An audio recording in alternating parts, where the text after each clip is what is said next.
J'espère que vous vous portez bien. Aujourd'hui, nous sommes le jeudi 15 août et nous allons aborder un nouveau thème de la dévotion matinale des cieux ouverts. Le thème de partie 2, les extincteurs de la prière, partie 2. Avant de commencer, nous allons remettre l'enseignement d'aujourd'hui entre les mains de Dieu. Seigneur Dieu, nous te remercions, nous te rendons gloire pour cette fidélité, pour cette opportunité que tu nous donnes aujourd'hui d'être réunis et d'apprendre de toi. Nous prions, Seigneur, pour que tu nous parles aujourd'hui et que ces paroles que nous entendons aujourd'hui portent des fruits dans nos vies. Merci encore pour tout. Au nom de Jésus-Christ, nous avons prié. Amen. Donc, comme je disais, le thème d'aujourd'hui est les extincteurs de la prière, partie 2. Et nous allons commencer par le verset à mémoriser, qui se trouve dans le livre de Jacques, au chapitre 4, verset 3. Jacques, chapitre 4, verset 3. Le verset dit: vous demandez et vous ne recevez pas, parce que vous demandez mal, dans le but de satisfaire vos passions. Dans le but de satisfaire vos passions. Donc notre Père dans la foi, hier, nous a invités à discuter du premier extincteur de la prière, et ce premier point était le péché. Et aujourd'hui, nous allons parler du deuxième type d'extincteur de prière, qui est le fait de prier selon sa propre volonté, et non selon la volonté de Dieu. D'ailleurs, nous sommes invités à lire le livre de Jérémie au chapitre 29, au verset 11, qui dit: car je connais les projets que j'ai formés sur vous, dit l'Éternel, projets de paix et non de malheur, afin de vous donner un avenir et de l'espérance. Donc ce qu'on nous dit ici aujourd'hui, c'est que Dieu étant en contrôle de tout, Dieu sait ce qui est bon pour nous.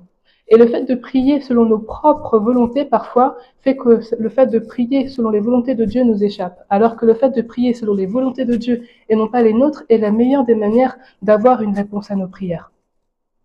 Notre Père dans la foi dit que ce verset signifie que Dieu a déjà une attente à notre sujet avant même notre naissance. C'est-à-dire que tout ce qu'il fait, c'est selon sa volonté et toujours pour notre bien. Et ça veut dire aussi que nous pouvons avoir de l'espérance en lui, comme dit ce verset. Il est écrit: vous ne pouvez pas prier que Dieu fasse quelque chose de contraire à sa volonté et vous attendre à ce qu'il le fasse. Et ça, c'est vraiment profond dans le sens où nous avons le réflexe de prier selon ce que nous voulons, parce que nous sommes souvent animés par la chair, par nos propres pensées, et parfois nous ne prenons pas le temps de méditer et de réfléchir sur est-ce que ce que je veux répond vraiment à la volonté de Dieu pour moi. D'ailleurs, notre Père dans la foi dit en exemple qu'il y a beaucoup de gens qui lui ont dit: j'ai demandé des choses à Dieu, une chose particulière pendant longtemps, et il n'y a pas de réponse. Et le fait qu'ils disent cela, ils doivent être invités en fait à réfléchir, à se dire pourquoi est-ce que je n'ai pas de réponse à cette prière. Et notre Père dans la foi explique que souvent les raisons pour lesquelles nous n'avons pas de réponse à nos prières, c'est parce que ces prières émanent juste de notre convoitise, émanent de nos passions, émanent de notre volonté. Et ce qu'on nous invite aujourd'hui à faire, c'est de méditer, essayer de réfléchir, de savoir, inviter le Saint-Esprit dans nos prières, pour que le Saint-Esprit soit celui qui nous guide, pour que nos prières soient guidées par le Saint-Esprit et répondent à la volonté du Père. Donc c'est ce dont on nous invite à faire aujourd'hui. Ce qu'on nous rappelle aussi, c'est que parfois ce qu'on demande, sachant que ça émane de nos propres ce sont des choses qui pourraient se retourner contre nous. Ce sont des choses qui finalement ne seront pas bonnes pour nous.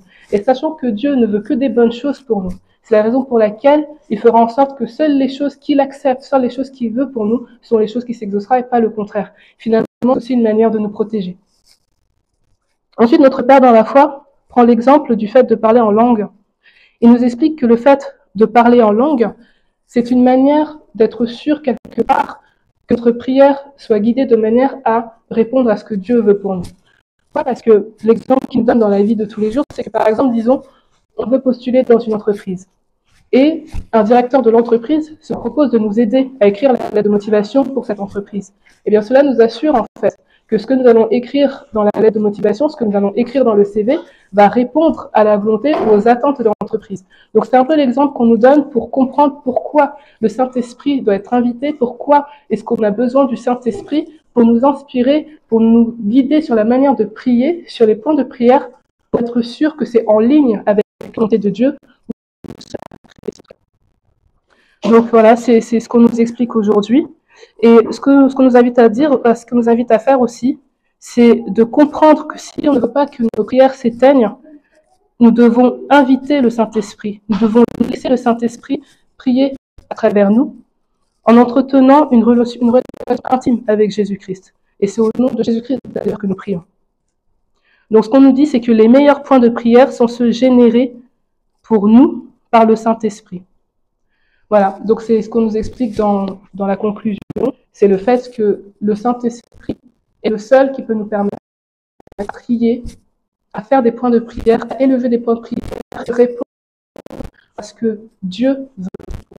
Donc si nous laissons notre propre volonté, par exemple, je veux une voiture, d'accord, je veux une voiture, est-ce que je sais déjà bien conduire, est-ce que je veux ça? Je veux tel travail, est-ce que ça va répondre réellement à tous mes besoins? Est-ce que ça ne va pas être un sujet de dispute dans mon foyer? Voilà, donc ce qu'on nous invite à faire, c'est, certes, en tant qu'être humain, nous avons nos propres besoins, nous allons élever nos points de prière, mais faisons en sorte de ne pas être conduits par nos passions, faisons plutôt en sorte de nous laisser guider par le Saint-Esprit pour que nos prières répondent à ce que Dieu veut pour nous.